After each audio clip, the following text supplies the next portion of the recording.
Our first venture public into live. public life, so hopefully technical issues are going to be all fine. We remain hopeful. So to introduce myself, my name is Charlie. And my name is Jazz. I'm the Wellbeing Programme Coordinator for Isopropia. And I'm a wellbeing coach. Fantastic. And what we're aiming to do now is we're aiming to bring to you guys a series of videos that are specifically designed to help you gain a little bit more insight into perhaps some of the bigger topics of mental health. What we've noticed is that in the current climate that we've got going on with the lockdown, coronavirus, and the general sense of disconnection that a lot of people might be feeling, is that perhaps those that weren't struggling previously might be starting to experience some of these common wellbeing issues. And what we've decided as an organisation is that we are well placed to be able to offer a little bit of insight and advice as we go through that journey. So specifically, over the next 12 weeks or so, what we are aiming to do is to bring you guys an opportunity for a question and answer session with our crack team of wellbeing coaches around the topics of anxiety, depression, developing a healthy and balanced lifestyle, assertiveness and communication, confidence and self-esteem, just to name a few of the big topics there. It is worth saying, I think we need to be very clear about this as well, that when it comes to our understanding of mental well-being, we don't necessarily have that same classic academic kind of clinical background that you might expect from a lot of organisations, but rather we consider ourselves to be expert in the subjects that we are talking about through our lived experience. And I come from a background of lived experience personally. And during my journey, I used to be a member of Isopropia myself. What I learned from connecting with people's experiences and growing as a part of a community is that there is a lot of profound positives to doing that. It's an addition, and it is something that is really helpful in advancing it. Whatever it is for you, it is really important. I think before we start, it is really important for us as a service that do support people to just disclaim to our members, this is public. So if you're commenting, please feel free to comment your experiences or any questions that you may have, but know that this particular stream is on a public forum.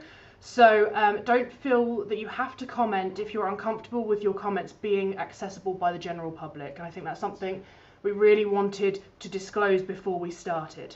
Absolutely, that's a very, very good point to make there, Jazz.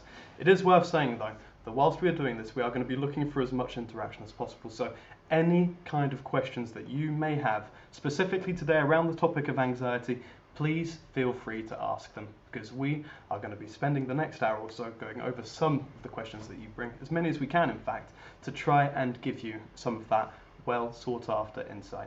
And we have got a chat open where we can see all of your comments and your questions.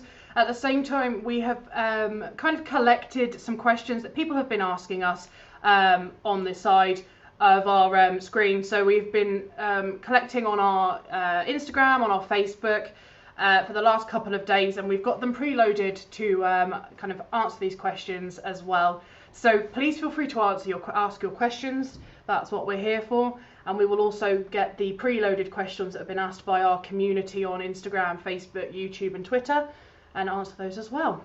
Absolutely. I think we are done with the caveats. We've done a good job of introducing ourselves. And now it is going to be time for us to start having a look at some of the questions that we have lined up today. So our first question, and the one we're going to start with, is what came first, your struggles in managing your fear or your mental well-being issues? That is a huge, huge question there.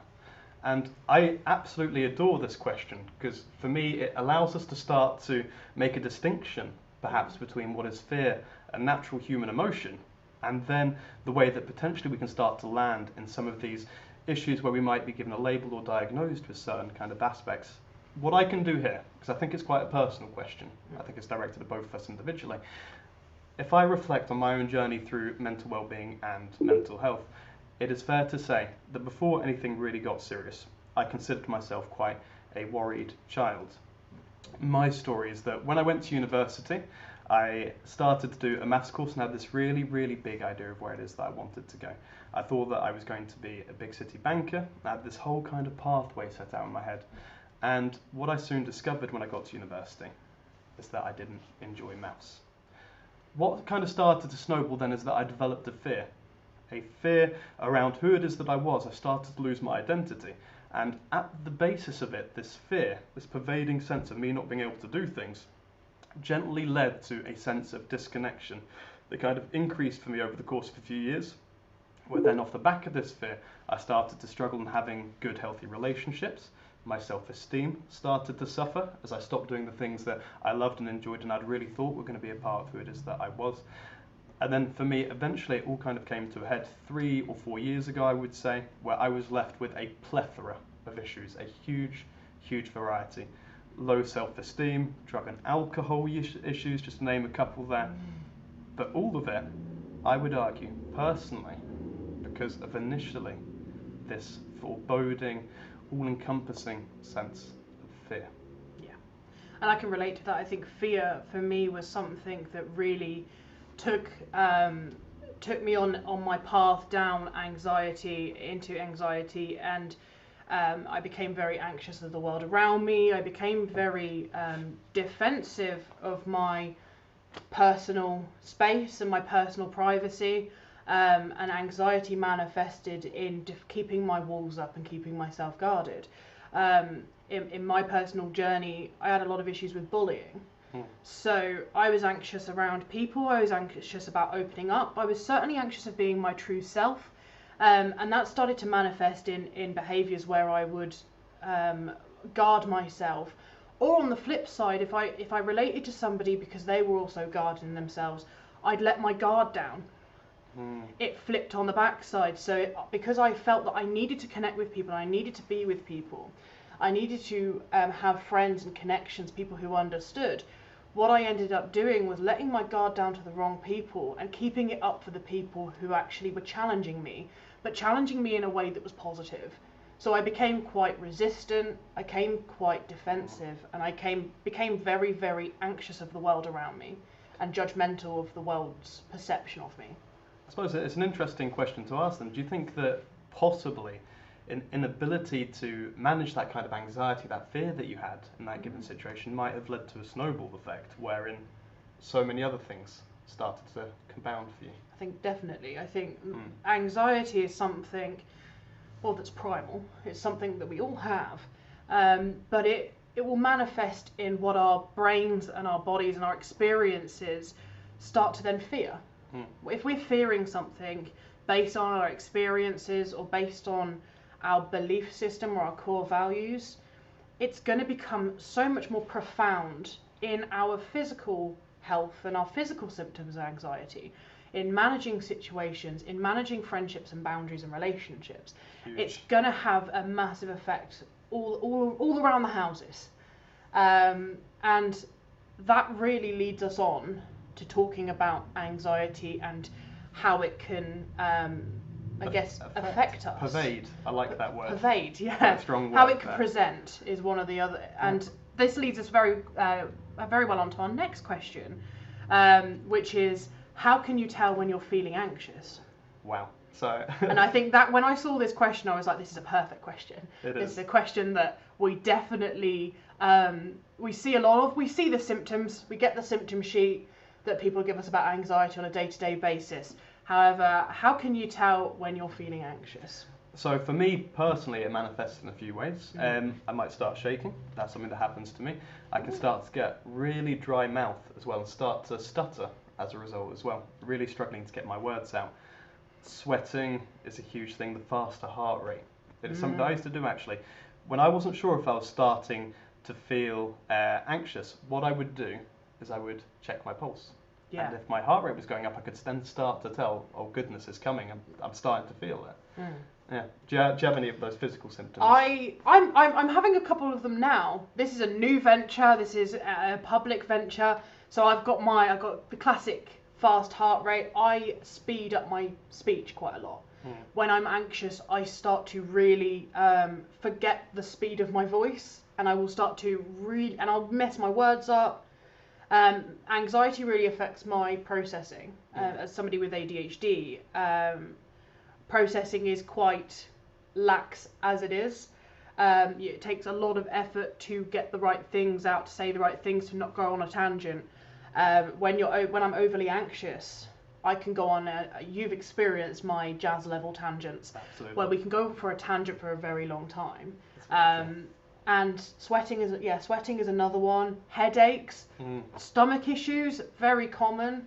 Flushed cheeks. That flushed cheeks, that a lot of physical symptoms come with anxiety, and also racing thoughts, brain fog is another one that can come with anxiety. Focusing or having a struggle to focus occasionally. Yeah. But I kind of almost want to take this question to a deeper level, because we can talk about some of the physical sensations, but there's another way that I can tell if I'm starting to feel anxious about something in the future. And it's about me going into avoidant action. Sometimes I can tell that if I'm feeling anxious about an upcoming event or something new that's coming on the horizon, I will start to deliberately make excuses, find reasons for why it is that I can't do it, and literally start to create this other pathway, all this, again, a variety of reasons for why it is that I can't do that thing. Yeah. So it's not just necessarily in the way that I feel, but it starts to affect the way that I act. We've got a couple of comments, one on our Facebook and one on our YouTube. The one on our Facebook, hello, we can't see your names, by the way, so don't feel like we're not reading your names out, we just can't see them. The person on Facebook said, the bullies live with us until forgiveness for them and ourselves can put that past to rest. The work is hard, but so very worth the effort. And I think that is a very profound statement. Thank you very much for sharing. The work, we're going to talk a little bit about techniques and anxiety and challenging our comfort zones a little bit later, I think. I'm sure that is one of our questions to answer. But the work is very hard, and you're exactly right. Thank you for sharing that it is so worth the effort to challenge these thoughts, to challenge our anxieties, and to put the work in for ourselves. So that comment feels like it's come from somebody that has also had a lot of experience with anxiety in this case, and has already accrued a lot of wisdom along the way. Very, very insightful comment, that. And on YouTube, someone has said, flushed cheeks is a big one for me.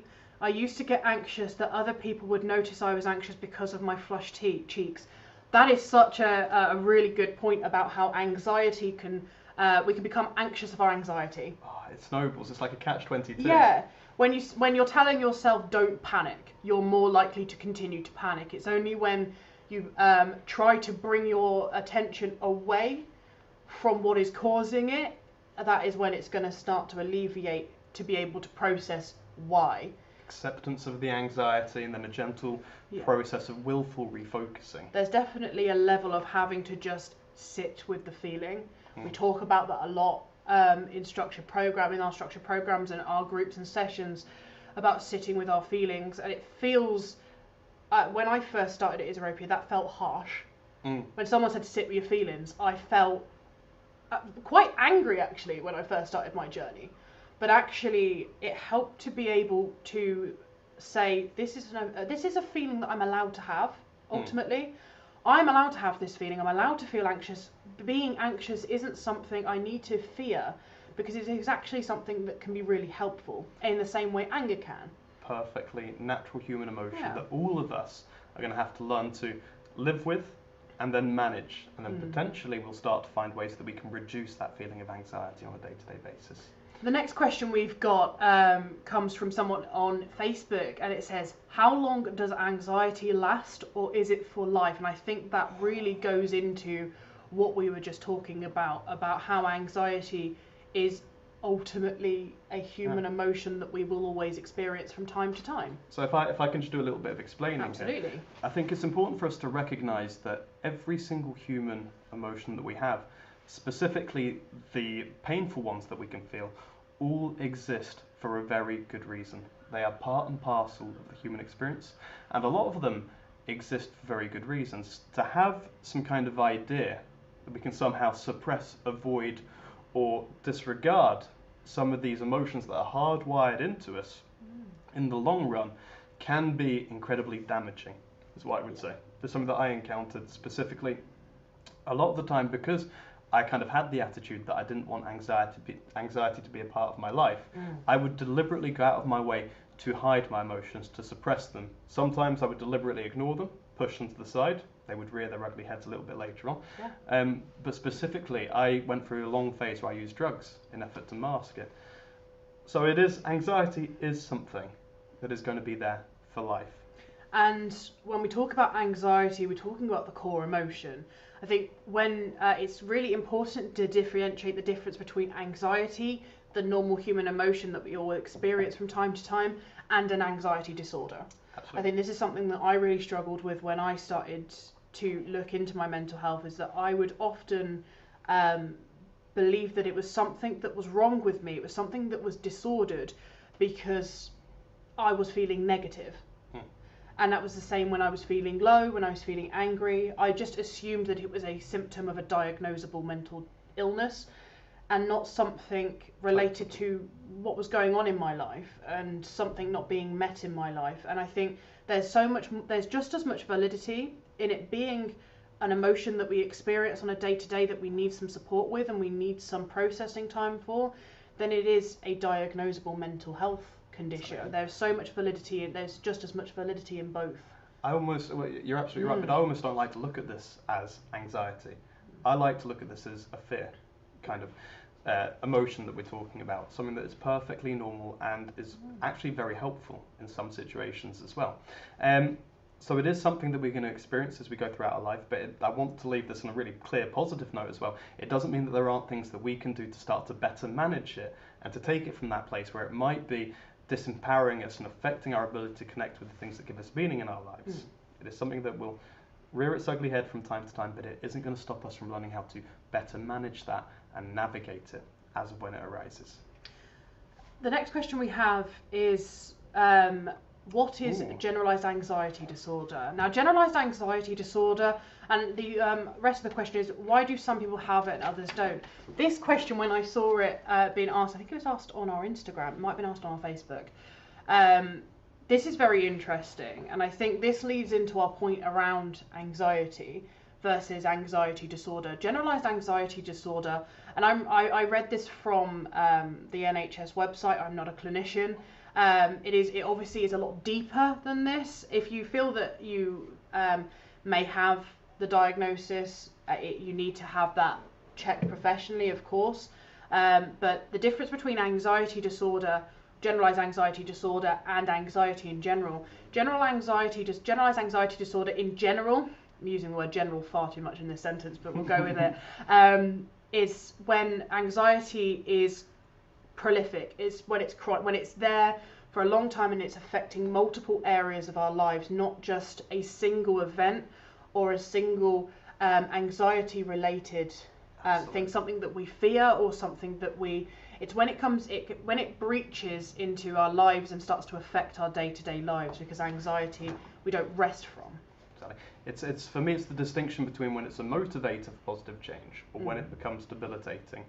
So just to give you all a little bit of understanding, all of these painful emotions that we have are natural. All of them are going to come up from time to time, and all of them at their fundamental basis exist to communicate to us that something needs to change in our environment, and anxiety is incredibly useful in that sense as well. The distinction, I would say, between having something that is clinically recognised as a disorder or something that is just quite normal and natural is just the level or the magnitude to which it is that affects you. Absolutely. And this is where I want to make a distinction. Anxiety or fear can be healthy, and it is healthy if it motivates us towards better preparing or avoiding an incoming threat. But it can become unhealthy, and that is when we start to find that fear puts up more barriers and obstacles towards us reaching that really meaningful and powerful end goal, rather than facilitating us getting there. Just on the subject of generalised anxiety disorder, I want to talk a little bit about what's going on whenever it is that we're feeling anxious. Whenever we start to get anxious, we feel that sense of fear. What will happen is that our body will start to flood with adrenaline and cortisol, the stress hormone, which are all incredibly useful in their own right. What we will find with, I'm going to call it focused anxiety, which is when it's anxiety around a specific event or trigger or thing that is going on, is that when we get past that trigger, the adrenaline dissipates, so does the cortisol. But with generalised anxiety, what we can start to find is that those chemicals stay in the body a little bit longer.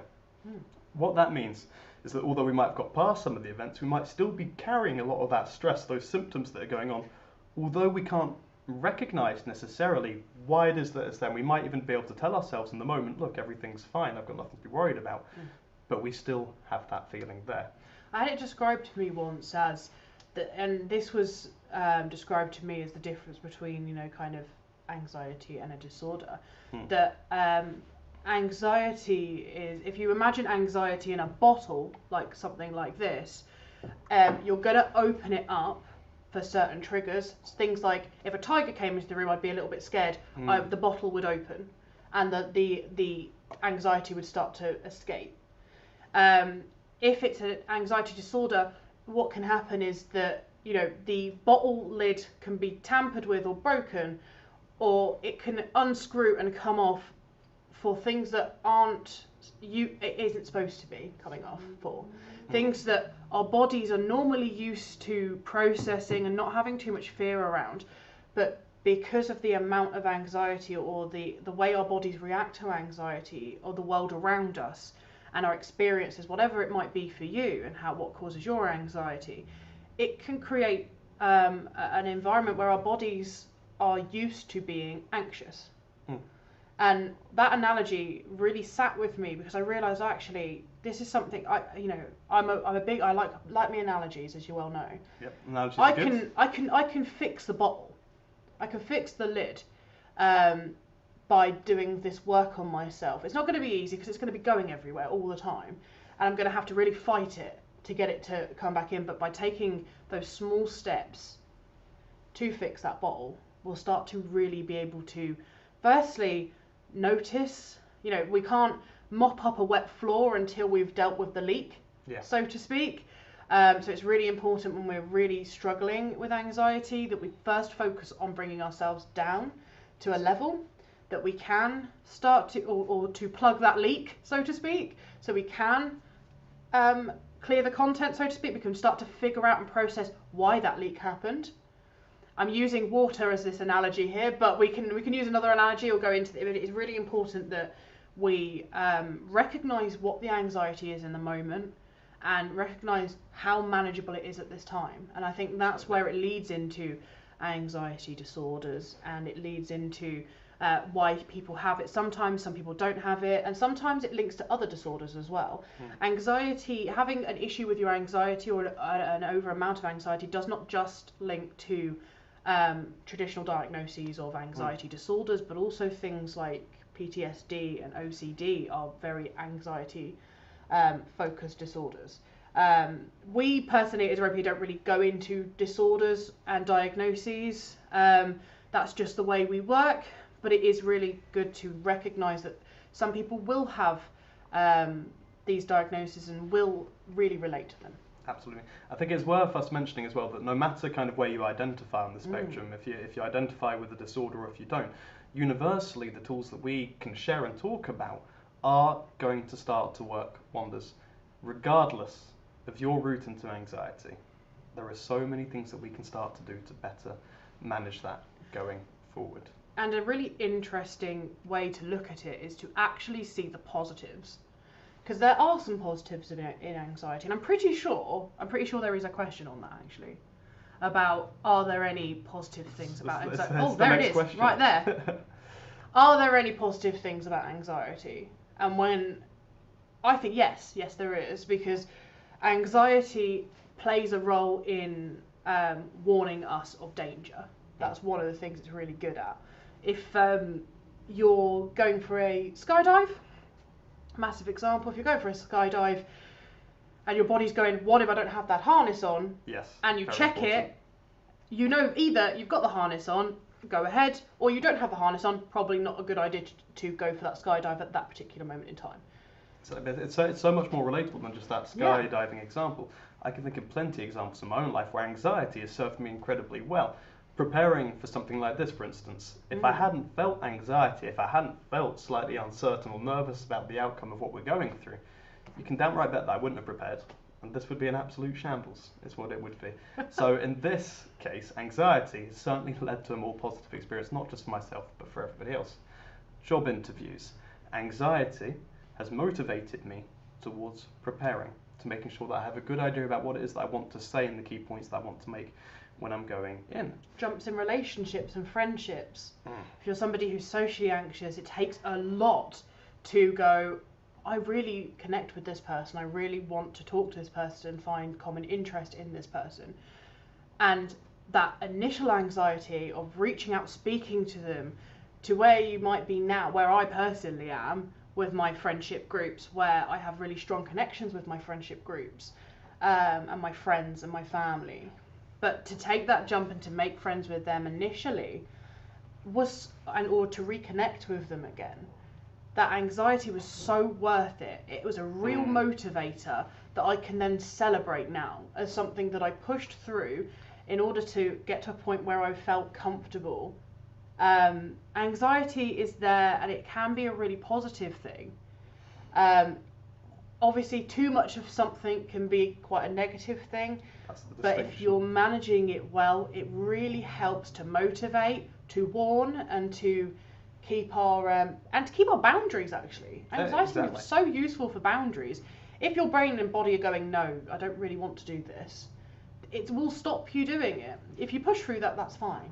But that's a different matter, so to speak. But if your boundaries are saying no, okay, that's okay. I can say no. My body's saying no. I'm okay. I'm trusting that feeling. Exactly. And this is the thing, again, going back to that distinction between what is helpful or unhelpful. It is not a positive thing if it is creating more of those barriers that you speak of, that is stopping us from creating that positive change and actually resolving that feeling that we have inside. But if it is motivating us to get through it, what we are left with is just this all-encompassing sense of pride and accomplishment for when we've actually pushed through it. So it can be a truly beautiful thing. Almost always painful, but beautiful is the main point. And let's have a look into the comments, because I think we've got some really brilliant comments here. Somebody from YouTube says, fidgeting, restless legs, feeling skittish, how I know I'm getting anxious, those physical symptoms, thank you for sharing. Fidgeting is a massive one. That's why there's such a trend at the moment, and such a there's fidget toys and fidget things that are really good for fidgeting. They're really useful to bring it to a point where you can process it if you've got something to fidget with. Restless legs, another one. Feeling skittish, that's a really common one as well, linked with the feelings of anxiety. Another comment from YouTube says, it was a big realization for me when I realized that actually anxiety cannot hurt or change my actions. No, it's not pleasant, but it is just an emotion. That's the attitude that we need to adopt. Yeah. It is just an emotion, and it cannot harm me. It certainly feels like it can. Yeah. And when we're in a really heightened state of anxiety, something like saying that might not relate. It might be, no, it's more than an emotion. It's more than an emotion. And that's really important to reach out and get the support for that. And take those steps. But the more we start to talk about it, normalize it, and to really have a better relationship with the positives of our anxiety and what it does bring, it helps us to really get a better mindset on anxiety and how it can affect us. And it also helps to make that trigger, make that reaction to that anxiety more manageable. Certainly. It's not going to cure it, and it's not going to feel pleasant necessarily. Very true. But what it's there is to dull that point, to not make make that spike as spiky, as pointy, whatever. It's to dull that point so that we can manage it, and we can learn to bring ourselves back to a level where we're feeling relatively safe and stable is the word I'm going to use. So I just want to read one more comment that I've seen pop up. We have somebody saying, anxiety has ruled my life for a very long time, and the physical effects from anxiety not being controlled correctly are horrible. And this is really interesting, because I think it's another question that we had kind of got from one of the questions beforehand that was talking about the physical kind of effects potentially of anxiety. And you're absolutely right. If we are sitting in that feeling of stress, that anxiety for any kind of period of time, we can kind of talk about the physical side effects. And again, we have to stress this, we are not medical professionals, we don't have that academic background. Yeah. But I know that there are links to heart disease, but I could just share a story about my dad. So my dad worked between 20 and 50 in London, and he was working on the stock exchange, initially working on the floor and doing trades. He was handling millions of pounds in any kind of given day. And what you can start to imagine is kind of as a side effect of that, he was incredibly stressed and worried on a day-to-day basis. Thankfully, my dad has now stopped putting himself in that environment. He's made his peace with it, he's moved on. But he is a man that is approaching his late 60s and possibly looks 65. And it really can start to affect you, not just emotionally, but physically. And this is where we like to kind of talk about the holistic approach, because there is this inexplicable link. I consider it inexplicable, but between mind and body. The way our mind can affect our body, but then also if we look after our body, consequences is that we can be looking after our mind. And anxiety can cause things like low mood. It can cause other effects on our mental health. That means that we can stop taking care of our core needs. That if it goes on for long enough, can affect any current conditions we already have. We're not managing our medication or our treatments properly. It could affect hygiene, and it could affect things like getting proper medical treatment as well. If you're anxious, especially health anxiety and things like that, anxiety can stop us reaching out when it's something that's just a twinge. And I think that is really important to bring up when we talk about can long-term anxiety cause or link to other mental health issues, other health issues rather. Sure, that's not an angle that I'd considered. Yeah, because we do have to look at the effects that anxiety not only does have some physiological effects to our health, especially around our hearts, and diabetes is another one, but also it can impede us from getting the support and treatments for conditions because our anxiety is keeping us back. Needles, vaccines, these kind of things, all these things that people are very anxious with, fear or have phobias around, can have that effect as well. Potentially the avoidance, like you say, can then start to lead to other bigger problems. And that, again, it just feels like it's almost mimicking my story into my initial issues. Fear, obstacles, snowballing, lack of self-care. Used to get, I can't remember the word right now, but I used to get chest pains, and it's not because I had anything wrong with my heart. That was something that was brought on by my unmanaged stress, by my unmanaged fear. So huge, huge consequences. Shall we have a look at the next question, or is there a comment that you wanted to have a look at? Let's have a look at the next question, and we'll have a look at the comments again. We've got a lot of comments. Thank you so much. We are trying to get to as many as we can. Our next question that we have is, what are some of the past experiences that have left you with anxiety? And I think this is a really important question for us to tap into, because a lot of us don't initially start out with anxieties. The way that I like to think of it is that broadly we're born blank slates into this planet, and we haven't had any kind of experiences to confirm to us that we need to be scared of certain things. A really basic analogy that I can give, and this is probably quite relatable to parents, is that young children might deliberately put themselves in dangerous situations because they don't have that experience to tell them to be scared. You can think of a baby reaching for a hot stove. It touches the hot stove. It learns to be scared of the hot stove. But here's the thing. It has learned to be scared of the stove regardless of whether it is on or on. Something to think about. Yeah. For me, though, something that I'd like to share for myself is, I would hope that you haven't guessed this, that I used to have a gigantic fear around public speaking. And for me, this all originated while I was in high school, because when I was in year 10, I was doing English, and a part of the coursework that we were set was that we would have to have a debate, a one-on-one debate in front of the class. We were all given a little bit of time to prepare. Young, confident, naive, I chose to debate bacon. A very simple topic. As you can imagine, I did absolutely no preparation. I had a bacon sandwich that morning, and I made little badges for the whole class. True story. Made little badges that just said, "I love bacon," and nonchalantly, before the debate started, you can imagine little me going out, flinging them out across the classroom. I stood up, confident as Larry, and I'd done no preparation. The teacher, and it's engraved into my memory, picked my debating partner to be the strongest-willed vegetarian that you could possibly come across.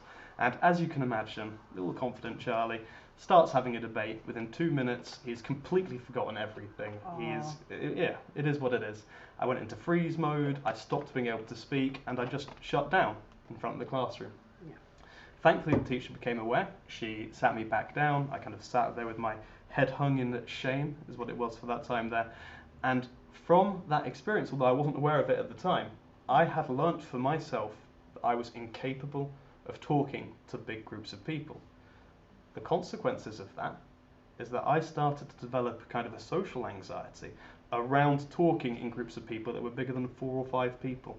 And all because at its base, I had had a really unpleasant experience that in that moment taught me some really wrong, unfortunately, life lessons, some unhelpful stories. And that's something that I carried with me for a long time. And yeah, I mean, I'll go for another angle of I used to watch a lot of news. I was quite isolated. I kept myself away from people quite a lot, and I used to watch a lot of news because I used to be really interested in the world. And this was around the time that the tubes had the 7/7 tube bombings happened, and I was watching this so intently, trying to figure out what was going on with it, that I then developed a very high anxiety around trains, around public transport in general, that then impeded me from getting on public transport for a long time, because it was that association, and not only that, but anybody who had something, who was shuffling funny, anywhere like that, any kind of backpack, anything, regardless of who they were or what they were doing, anything like that, I would just completely, my brain would shut off, and I would just immediately get off of the train or the bus. And it was something that affected me very profoundly for a very long time, and it really stopped me from getting, because I just would not get on to public transport. And it was only by continually challenging that I was able to overcome that and see that that was actually something that had just kind of grown from me watching that content when I was younger and associating it. That's it. I was going to say that's the key word that I picked up on there. It's interesting, the associations that we can make, and this is something that I like to reflect on, because on a broad spectrum, a lot of the anxieties that we will carry today is because at some point we've had an unfortunate event or series of events happen to us, and we've started to make these associations. So that stands true for both of us, but I can imagine that a lot of us are going to start to recognize that we carry anxieties as a result of the past. And a lot of the time, although anxiety is a general feeling of unease about the future, a lot of it can originate from the past. Yeah. But this is something that I think is really important for everybody to perhaps consider and start to recognize. Although something has held true for us in the past, and it might be on one occasion, it might be that we've had a repetition of really painful events happen, it does not mean that it is going to happen again. It is natural for us to project that expectation onto the future, 100% natural, but it does not mean that it is going to happen again. And that's almost a change in mindset we might want to adopt when it comes to us eventually challenging our fears, trying new things, and rewriting those stories for ourselves. Absolutely. We've got a really good question on our chat, and that's, do you need to find self-love to get control over anxiety, to get more control over your anxiety? I would say there's an element of self-acceptance that is needed when overcoming anxiety. It really definitely depends on where your anxiety lies. I think in my personal experience, a lot of my anxiety was really built around the belief that I wasn't worthwhile, or that I wasn't capable of making friends or being in this world because I didn't fit in. That was my belief in myself.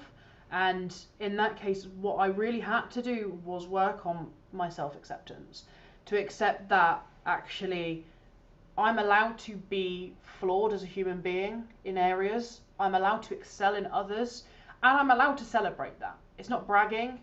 I'm allowed to value myself for me, and my anxiety is valid, and that I can say no to things that I don't feel comfortable with. And to get that feeling of self-worth is the ultimate thing there, to say either I deserve to rest, I deserve to administer self-care, I deserve to say no, I deserve to put my boundaries down, or I deserve to challenge myself and challenge those thoughts and to push out my boundaries and to feel uncomfortable for that short amount of time. So to answer your question, I definitely think there is a value in self-acceptance and self-worth and self-love. It helps to lay the foundation to move on and to challenge your anxiety. Exactly. I like that. I wouldn't say it's a necessity in us necessarily in overcoming our anxieties, but like you say, it's certainly going to be a big part of the framework potentially that will help us to start to manage our anxieties. Absolutely. I want to make a distinction here between confidence and self-esteem. Confidence is a feeling that we have in ourselves to be able to navigate certain outward things in the outside world. So I started off with anxiety around public speaking. I put myself into situations where I had to public speak, and I gained a confidence about my ability to public speak. So my anxiety reduced as I gave myself those experiences. But it didn't mean at that point in time that actually my self-esteem had changed at all. But you're absolutely right. If we're talking about our ability to navigate new situations, it is always going to be much better if we have the self-love, the self-respect, that we feel worthwhile, because then we won't be carrying thoughts of, I'm not good enough, they're going to judge me, I can't cope with this situation. Because what we're going to recognize is that so often with the anxieties and the fears that we carry, a lot of it comes down to our thinking. Yeah. Our brains have an incredible amount of power over our decisions and our actions. All of them. It has all of them. But if we're thinking in a way that's gonna put barriers in our progression, in challenging our thoughts, in challenging our anxieties, we're not going to challenge them because our brains have almost made it habitual to stay seated, to stay in our comfort zones. So adapting our thinking can really help challenging our thinking, opening our minds to things, different thinking styles, or to accept that there are other ways to deal with situations or to challenge situations is really helpful. It certainly was for me anyway. And moving forward. That's it. There's a comment here, and it really leads into the importance of connection, I think, and using each other's, relying on people when you need to. It says, I care for my mum. She has autism, which has led her to have anxiety and depression. She has experienced a lot of anxiety during her recent cancer treatment. She hates needles. I'm her calming influence on her, her walking comfort blanket. That's brilliant, I love that. A lot of her mental health started with her childhood, bless her. And there's a couple of really, really good points here. With autism, for example, because the world is different to people with autism. We process differently. Autism comes with its own barriers. It comes with its own hypersensitivity is very common, sensory issues. So hypersensitivity to lights and things, pain, all sorts of things around our senses, and fear can feel even more powerful because communication is a barrier as well, can be with autism. But it's really good that you stated the importance you were in being that walking comfort blanket, to be around that calming influence, and that transcends into human connection in general. It just suggests the importance of human connection, because we need people sometimes. We need to bounce things off of people. I'm quite an easily nerved person at times, and especially around kind of ideas and things in my role here is one of them, and I always bounce it. I always talk it out, because even though it might not affect my overall thoughts or my overall anxieties, it helps to process it. Absolutely. I think this is something that I would always recommend readily if I was doing a workshop, if I was in-house, if I was talking to any of my friends. One of the best things that we can occasionally do with kind of that short-term anxiety is talk to a good listener. Yeah. Have that connection with somebody, that you have that kind of intimate relationship, that trust to share some of your ideas, because more often than not, what they will start to do is they will start to do that process of picking little holes in your assumptions, your interpretations, your thoughts. They're going to re-sculpt the way that you're saying the situation, and when they give it back to you after that conversation, you're almost left with a new reality. Yeah. But this is the thing that I want us to pick up from this as well. How often is it the way that we are interpreting situations and the reality that we are presenting ourselves with, which fundamentally could be causing that anxiety? I think that's a huge point for us to acknowledge. And that is kind of how this question, I want to ask this question, this is a good question. How can I tell if my thinking is giving me anxiety? That is a hugely good question. It is a really thought-provoking question. And one of the biggest things I personally did was listen to my body.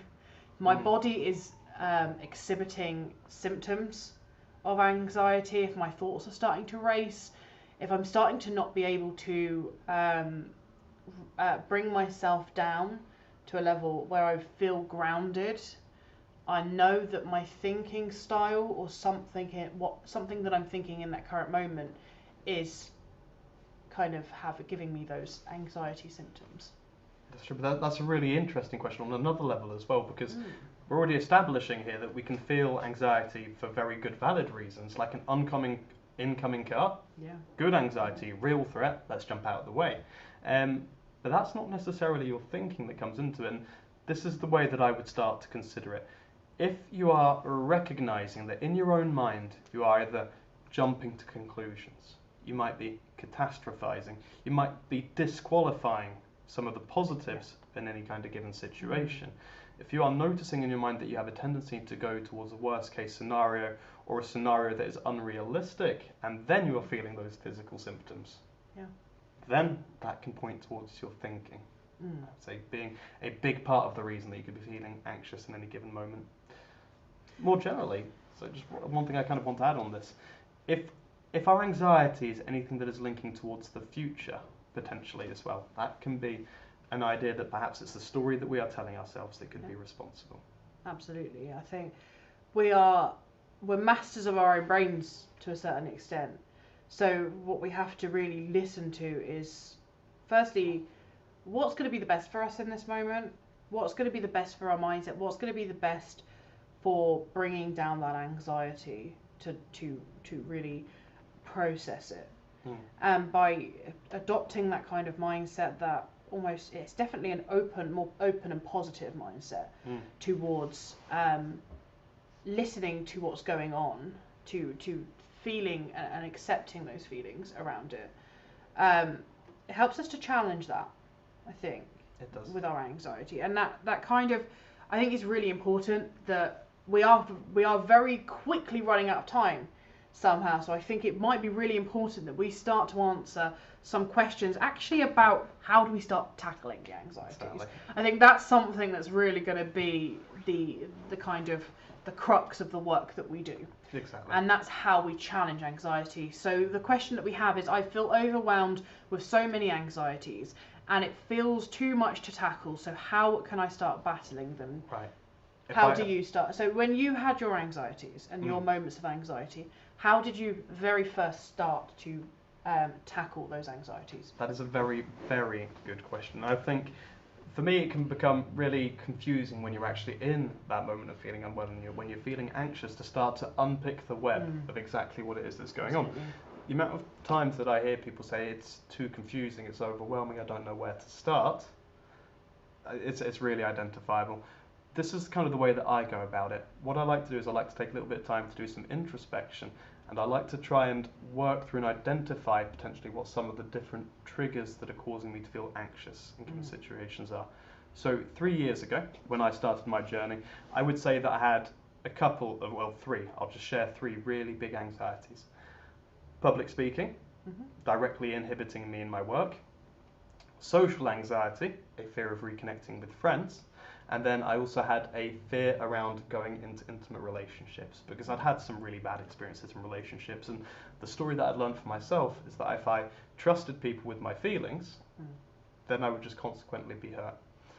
I didn't tackle all of them in one go. I didn't try and take off more than I could chew in one go, but rather I started to prioritise where it is that I wanted to make changes. And a really simple checklist that I like to keep in mind is, if I want to work on one particular anxiety, number one, does it happen frequently? If it's happening on a day-to-day basis, that might be the anxiety that I want to start working on. Two, is it happening with severity? if it doesn't happen that much, but when it happens, I go straight into a panic attack or it completely overwhelms me or derails me, again, that could be an indication that I want to prioritize that one. And then finally, if it is something that is directly stopping me from achieving my life goals or your life goals, then it is something that you might want to prioritize. And just to finish that story, I clearly didn't manage all those anxieties in one go. It's been an ongoing process of me reteaching and relearning and rewiring, if you will, for myself. I started with public speaking. That was the one that directly related to my life goals. I knew that I wanted to educate, to teach, to help people, but I downright need to be able to talk to people. Exactly. And I think by making a start, really, it just helps. For me, the thing that I had to get over when challenging my anxiety was to not try to do it all at once. You alluded to that just a minute ago, challenging one thing at a time. And I noticed by challenging the core one, the one that was really holding me back the most, and the one that I really set as a priority for me, not a priority for what expectations I put on myself, so to speak. It was by doing that actually my other anxiety started to lessen. So the first thing that I needed to work on in my personal journey was my social anxiety, but there was a couple of things that were getting in my way. Firstly, I was quite prone to panic attacks. So I quite wrongly thought in that moment when I was in that state, that really anxious, panicky state, that I needed to figure out why I was feeling anxious in that moment. By doing that, what happened was that I felt even more anxious because I was now trying to hash up why I was anxious, which was making me more anxious, which was going into this cycle of anxiety that just continued to escalate and escalate and escalate. So what I did was I started to use the stop technique. Now, I was quite, as our wonderful organisational lead, Maria, refers to me, a pickle. I was quite a pickle when I first, in my journey, that I was just convinced that I had to do it one way, and that was medication, diagnosis. That was all that I needed in order to be better again. And actually, so when stop was first given to me, and I was first given the information about that, I rolled my eyes as far back as I possibly could. I cursed out every single professional that gave that me, not cursed out literally, but I just dismissed everybody. I just dismissed as it was a possibility. But actually, the stop method, do Google it. It is a really good, it's stop with 2 P's, and it is stop, take a breath, observe, put in perspective, and proceed. It helps with the initial feeling. It doesn't help to figure out why you're feeling anxious, but it helps to bring you to a point where you're able to then process why you're feeling it. We can in a certain way with that, but it will be more damaging. It certainly was for me anyway. We can't process our anxieties until we are de-escalated to a point where we can start to really process them. Distance from the event is something that helps, and in this essence, stop just helps to create time between trigger, emotional response. It just creates a gap. And once I had got myself grounded, I use mindfulness, I use Headspace, the app, quite a lot now. And I also started to engage with people who had similar experiences. In my case, I utilised Isopropia and the groups that we run here. But for those who aren't in Isopropia, one of the most highly spoke about groups that I've heard at the moment is Anxiety Cafe, which is run by Independent Arts, and they work with they do a load of stuff. There's a social prescriber, a network connector. There's a lot, not just art, but a load of things about anxiety. There's Anxiety Cafe. There's singing groups. What it does is it helps you to be able to be in an environment of support, of being in an environment where you can challenge your social anxiety, but know that there's a mutual understanding of there's a mutual thing. If social groups like Anxiety Cafe and kind of mental health support groups aren't your thing, a common interest group. If you have a common interest, mine was always around gaming, but I realised that I played that to avoid doing and challenging myself rather than to challenge it. So I started to really invest in board games. So I went to the Board Game Cafe, which is in Newport, and I started to go to the social events there, not because the board game cafe is around mental health, but around a common interest that helped to challenge that, where my mental health was not the primary reason I was there. It wasn't the thing I was putting on the pedestal. It was the thing that I was challenging in the background. So this is something that I've heard you say before. A huge realization that you had along your own journey was that in order to manage your anxiety, your other issues, you would need to start to make time for your mental well-being rather than your mental illness. And take it small. Taking it small. If you've got something in your life that you really are struggling with in terms of your anxiety, breaking it down and making it more achievable, that's around your needs. Stop listening to we call it the inner critic. The inner critic, there's a really amazing TED talk about the inner critic, and it really does feed anxiety. When we put unrealistic expectations on ourselves, where we've got those expectations from is a different matter. If we've got it from family pressure, if we've got it from society's pressures to live a certain way or act a certain way or be a certain type of person, depending on our situation in life, we can find ourselves setting horrifically high expectations for ourselves in all given moments that we're saying to ourselves are going to help motivate us, but actually we use that to attack ourselves when we haven't done the expectations that we can't meet. That's very true. One of the things I did was I wanted to get into an orchestra because I play the trombone. I really wanted to get into an orchestra, and I told myself I will be getting into an orchestra. I immediately gave up trombone when I realised I wasn't orchestra level within 3 weeks. Not because I didn't enjoy the trombone, not because I didn't enjoy the people I was with, but because I'd set expectations, I hadn't met them, therefore I had classed myself as a failure and just shut the entire thing down. And by actually going, I'm allowed to take step by step and I'm allowed to do things for me. It was such an important thing of giving me that power back, taking responsibility for my own mental health productively, and feeling like taking responsibility wasn't a burden that I had to keep, but was actually a power I got to have. Exactly. And I didn't feel that the responsibility was being given to me because I was being dismissed for having mental health problems, but it was that power I had on myself to make those changes, to feel proud of the success that I made on myself. And that is my monologue. There was no reason to ever stop you, because that was just so profound, and it's a very real representation of the huge realizations or shakubuku moments that you've had for yourself as you've kind of gone through that. Yeah. So many glorious elements to that. I can see that we're running out of time. I don't know if this is brazen or too bold, but I want to just touch on that last question very quickly. Absolutely. And this is going to be my turn for a little monologue to leave us on. So, it was the one just before, in fact. And I think it's important that we address this one, even though we've just got a couple of minutes to go. What can you do to start changing or challenging anxious thoughts? And I imagine that a lot of us, perhaps over the course of this public Q&A or beforehand, have started to recognise the important role that our thoughts play in provoking us into anxiety. Our brain is a wonderful tool, but it is just that, only a tool. And unfortunately, it cannot always make the distinction between what is real and what we are imagining. When it comes to anxiety-inducing thoughts, in particular, they tend to arise when we are overestimating the danger or underestimating our ability to cope with a situation.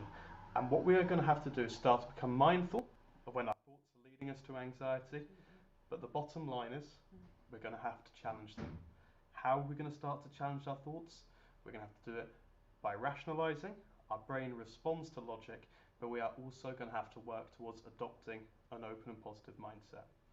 I think we're just going to leave it on that today, because that what I just shared there is just a huge concept in of itself, and more than enough for us to think about in the meantime. And even though this Anxiety Live was just an hour, we've actually been posting topic videos on different mental health topics during the entire lockdown since March last year. We've got a lot of content on anxiety that's on our Facebook page, but also on our YouTube channel and on our website isaropia.uk.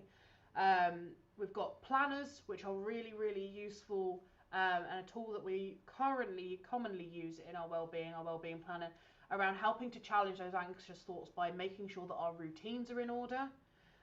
We have work around. You know, we have this live session that can be rewatched because it gets posted as a video. Exactly, it's there permanently. Yes, and there is so much power in connection. I'm going to let you do the outro because I have not quite rehearsed that one yet. Haven't got it down to a T. That's all right. Say it down to T. It's my first attempt at doing it. But what I want to say is that, guys, this has been a public live. Of course, it's got a very different quality to how it is that we would operate if we had anybody in-house and we were able to do that better one-to-one work. But if there is anything that you have connected with over the course of watching this live, and if you're not a member already, by all means, go to your GP, ask them for a referral to Isopropia, and then we can have you in-house to discuss this even more, because we have but scraped the surface and really perhaps given you just a few ideas of some of the things that you might want to think on going forward. And we are not, I don't know what I was going to say, frankly. I think that was something, I had a really profound exit statement that just dissipated.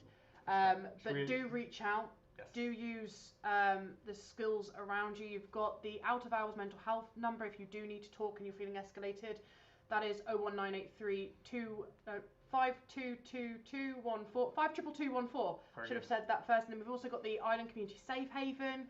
You have Samaritans as well. Your local GP 111 also have a mental health triage line, and there is so much support out there if you need us. So please do reach out to the avenues and get that support that you do deserve.